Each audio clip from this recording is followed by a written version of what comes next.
Et on a disputé le week-end dernier la 16e journée du championnat national de basketball N1.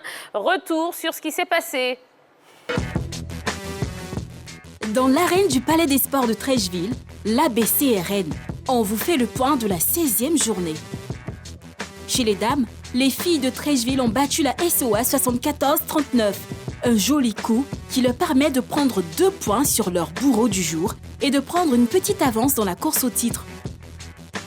Battu la semaine dernière par la SOA, le NCA a retrouvé le goût de la victoire, 65-43 contre l'UE3A.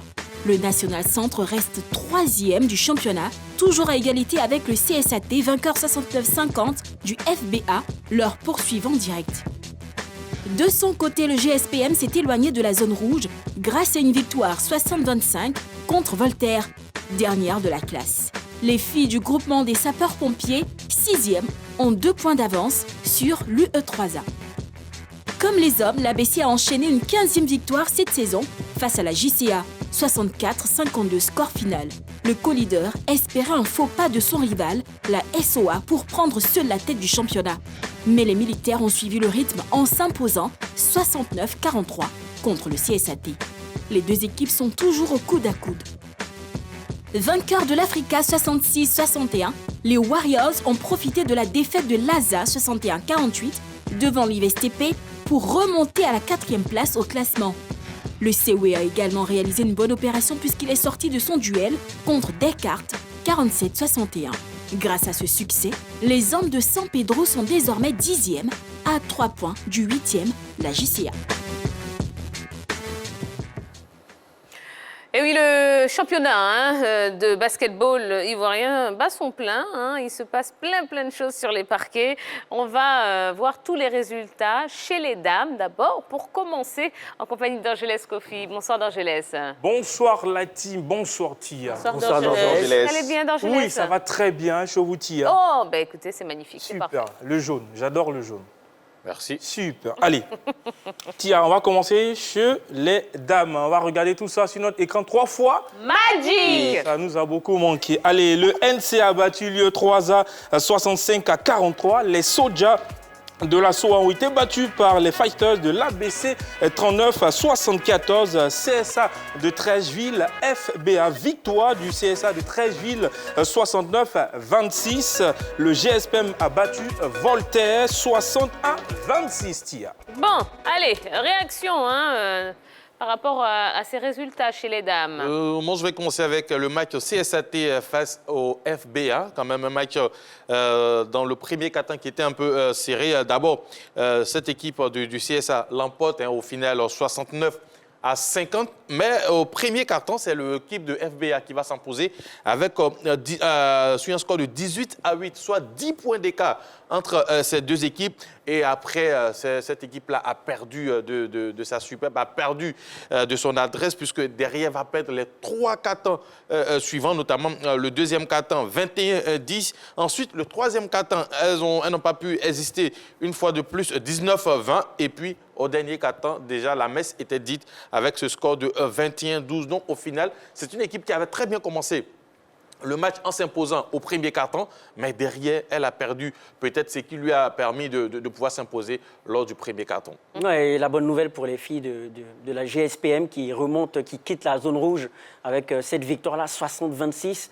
Donc, c'est déjà une bonne perf avec l'écart de points au vu des prestations passées de cette équipe-là. C'est-à-dire qu'elle est en train de se refaire une santé, c'est une bonne nouvelle. Alors moi, je voulais parler du match SOA contre l'ABC. C'est vrai que chez les hommes, on parlait d'un derby carrément, mais chez les dames, ça n'a pas été carrément le derby parce que déjà l'écart était tellement grand, 69 pour la SOA contre 74 pour l'ABC. Quand on regarde les cartons... 39, 39 pour la SOA, 74 pour l'ABC. Quand on regarde les différents cartons, la SOA a vraiment peiné. Premier carton, 11 points. Deuxième, 10 points. Troisième, 8 points. Le troisième, 10 points. Ce qui n'était pas le cas pour l'ABC qui avait une moyenne de 15 points par carton. Donc, félicitations à l'ABC qui a quand même tenu haut cette équipe de la SOA. D'accord. Alors, au classement, qu'est-ce que ça donne d'Angers? Au classement général, c'est l'équipe de l'ABC qui est en tête avec 31 points. Deuxième, la SOA, 29 points. Troisième, NCA, 27 points. Au bas du classement, on va retrouver l'équipe de UE3A, 19 points. Et huitième, l'équipe de Voltaire, 15 points. Allez, un mot sur le classement. On constate que l'ABC continue toujours de mener le bal en tête dans ce classement chez les dames avec 31 points. Elle commence à creuser l'écart un tout petit peu, ces filles de l'ABC. Derrière, on a la SOA qui a 29 points, NCA 27 points et puis CSA 27 points. Donc, on sent qu'au niveau de NCA et CSA, quand même, c'est serré, c'est coincé, c'est le même nombre de points. Attention à leur prochaine rencontre. On pourrait là tout de suite avoir l'équipe qui va pouvoir se détacher entre ces deux formations-là. Mais ce qu'il faut savoir, c'est que l'ABC, véritablement, chez les dames, n'a pas d'adversaire. Elles arrivent à battre tout le monde. Même la SOA, qu'on pensait capable de pouvoir tenir la dragée haute à cette formation, même chez les dames, n'y arrive pas. Attention, ce n'est pas encore terminé, parce qu'on constate qu'il y a seulement 2 points entre l'ABC et la SOA, malgré sa victoire, ce qui témoigne du fait que le championnat est quand même serré. Donc, ce n'est pas encore terminé. Je pense que les filles de la SOA peuvent encore, si elles ont des ressources mentales, aller chercher les filles de l'ABC, pourquoi pas. Bon, non, moi, je vois plutôt à ce niveau-là, peut-être les filles de NCA capables de tenir la dragée haute à cette formation de l'ABC, parce qu'on se rappelle quand même de le match, je crois, le match aller, où c'était vraiment serré. On a dû aller, je pense, aux prolongations pour voir l'équipe de l'ABC s'imposer au finish. Donc, on attendra quand même de voir le match retour entre ces deux formations. Peut-être que là, NCA va vouloir prendre sa revanche sur les filles de l'ABC.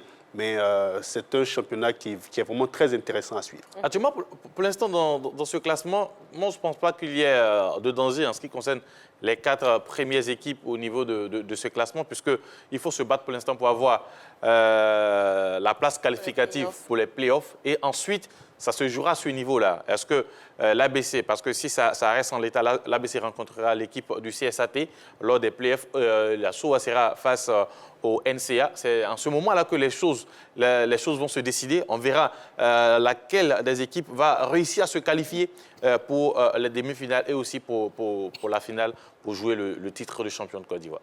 D'accord. Alors, on va passer aux hommes maintenant. On va vous donner tous les résultats de cette 16e journée de N1. 16e journée sur les hommes. L'équipe de D4, bien sûr, du coach Bossé Michel a été battue par le COE 47-61. L'Africa Sport, de son côté, a enregistré sa 13e défaite de la saison face aux Warriors 66-61. L'ABC Feisters, oui, s'est bien fait respecter face à l'équipe de la JCA 64-52. GSPM Azur, victoire de l'Azur 39-76. L'IVSTP a battu Laza 61-48 et puis CSA Trècheville a été battu par la SOA 43-69. D'accord. Bon, je vais choisir une rencontre JSPM face à l'Azur. Premier quart-temps, 16 points partout. Les deux équipes se tenaient très bien au premier quart-temps. Et puis après, ça s'est écoulé. Un navire qui a sombré. Voilà, l'équipe des sapeurs-pompiers a sombré au deuxième quart-temps avec 10 points d'écart puisque le quart-temps a été remporté par l'équipe de l'Azur, 17-7. Ensuite, au troisième quart-temps, là, l'écart était conséquent, 10 points pour l'équipe de GSPM et 23 pour l'équipe de l'Azur. Et voilà, le dernier quart-temps a été, je dirais, une petite balade de la part de l'équipe d'Azur et qui l'a emporté 20-6. Donc, on constate que l'équipe du JSPM n'a existé que lors du premier quart-temps et derrière, tout s'est écroulé. Alors, je dirais peut-être qu'ils ont tellement fourni d'efforts lors de ces 10 premières minutes que derrière, bon, voilà, ça n'a pas suivi. Et la défaite, en tout cas, une très lourde défaite pour cette équipe du JSPM. Moi, je vais m'arrêter quand même sur Warriors Africa Sport. C'était très serré, 66-61 le score, on dit. Là, les deux équipes se sont battues jusqu'au bout. Mais l'Africa pêche toujours par inexpérience. J'ai le sentiment qu'on manque un peu d'expérience dans cette équipe de l'Africa. On n'arrive pas à rester constant dans ces matchs. On n'arrive pas à rester concentré. On mène le bal et puis après, on flanche parce que physiquement, on est moins bon ou il y a des pertes de balles et ce qui profite à l'adversaire. Et c'est ce qui s'est passé dans cette rencontre qui voit Warriors triompher. Mais quand même, quand on remarque un peu le début de cette équipe de l'Africa, et maintenant, on sent quand même que le niveau commence à arriver, mais peut-être un peu tardivement, parce qu'il y a certaines choses qui n'ont pas pu se faire bien au départ. Mais Warriors se montre quand même une équipe assez valeureuse, et c'est bien. Ouais, et l'équipe de la SOA, 69-43, qui a réaffirmé son statut de favori dans cette rencontre-là face au CSAT. Donc la SOA, quand même, s'en sort bien dans ce championnat-là avec de bons pivots, quand même, Aboubacar et celui qu'on appelle l'empereur, qu'on a appelé l'empereur Kokoun Stéphane. Donc il y a du potentiel et elle prouve ce potentiel-là au fil des matchs. Alors moi, je voulais parler de la rencontre de la JCA contre l'ABC. C'est vrai que la JCA a perdu de 52 points contre 64 pour l'ABC, mais pour moi, la JCA a quand même tenu tête à l'ABC parce que quand on regarde les différents cartons, premier carton, 14 points pour la JCA, 15 points pour l'ABC. Deuxième carton où la JCA a quand même pêché 4 points contre 18 points pour l'ABC.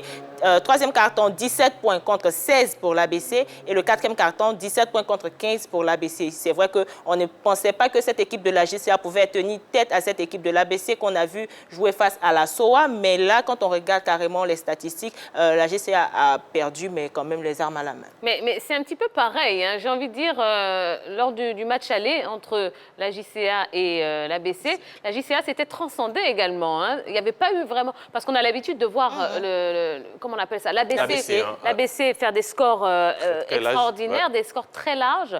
Et effectivement, que ce soit à l'aller et au retour, eh ben, la JCA a quand même tenu le cap. Moi, quand même, j'ai voulu laisser la possibilité à Yelo de parler de cette équipe de la JCA parce que ça fait un bon moment que j'en parle. C'est une équipe, comme je le dis, qui, pour moi, est en construction. Donc, du coup, on constate qu'il y a de la graine. On constate qu'il y a quand même des choses à tirer de cette équipe.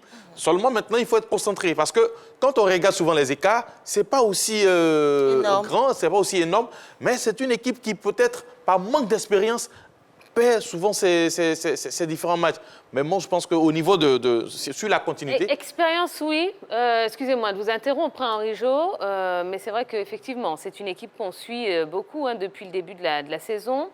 Quand on regarde aussi son planning de matchs, de rencontres, on voit que ce soit à l'aller ou au retour, les 4 premiers matchs, ce sont face aux 4 plus grosses équipes. Donc, est-ce que ce n'est pas ce qui fait qu'on a toujours un petit peu de mal sur les premières rencontres et après, bon, on trouve quand même une vitesse de croisière. Il faut quand même doubler d'efforts quand on rencontre les grosses équipes.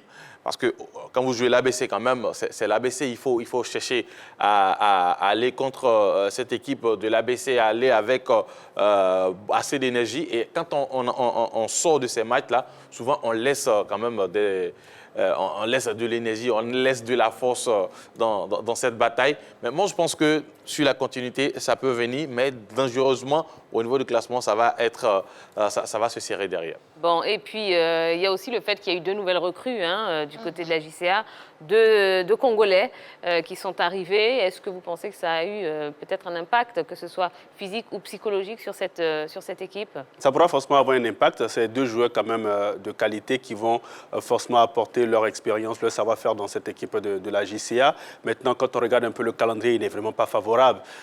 Quand vous rencontrez les grosses équipes de ce championnat, c'est clair que vous dépensez beaucoup d'énergie dans les premiers matchs, dans les deuxièmes matchs et après le troisième match, il est vraiment difficile de suivre la cadence parce que c'est des équipes quand même qui ont des joueurs de talent, d'expérience, qui savent gérer les cartons, qui savent mettre la pression, qui savent à quel moment il faut appuyer sur l'accélérateur pour faire craquer une équipe. Et je pense que c'est ce qui manque un peu à cette formation de la JCA. Et donc, les recrues arrivées pourront pourquoi pas permettre à l'équipe de se bonifier qualitativement dans ces matchs et puis pourquoi pas réussir à être une équipe qui va poser des problèmes aux autres formations. Alors voyons si le classement a évolué chez les hommes. Le classement n'a pas évolué en tête. On a toujours l'équipe de l'ABC avec le même nombre de points avec l'équipe de la SOA 3e, l'Azur Warriors est 4e. Et puis regardez bien, nous avons 3 équipes à 19 points. 9e l'Africa, 10e le COE, DER4 est 11e avec également 19 points. Et puis 12e GSPM avec 17 points. Tia, rien n'a encore fini dans ce championnat. D'accord, merci beaucoup d'Orgelès. Oui, rien n'a encore fini, d'autant plus qu'il y a certaines équipes qui étaient à la traîne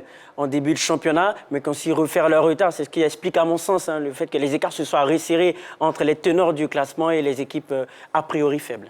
Et surtout, ça se rissait au niveau de de la 9e à la 11e place, puisque nous avons déjà 3 équipes à 19 points.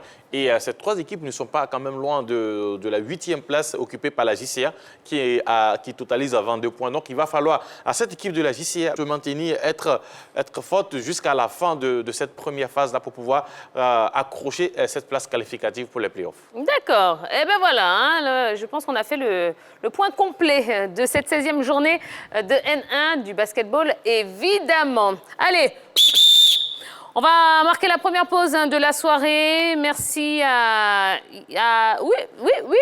Allô, Malo, vous allez céder votre place. J'ai bugué. Finalement, je vais rester, hein, parce que vous avez du mal à me dire au revoir. C'est vrai? Ouais, vous restez? je reste, ouais. Bon, ben, il faudra bien que quelqu'un cède sa place à notre invité, hein, Monsieur Boniface Papanouveau, directeur d'Abidjan ITF World Tennis Tour.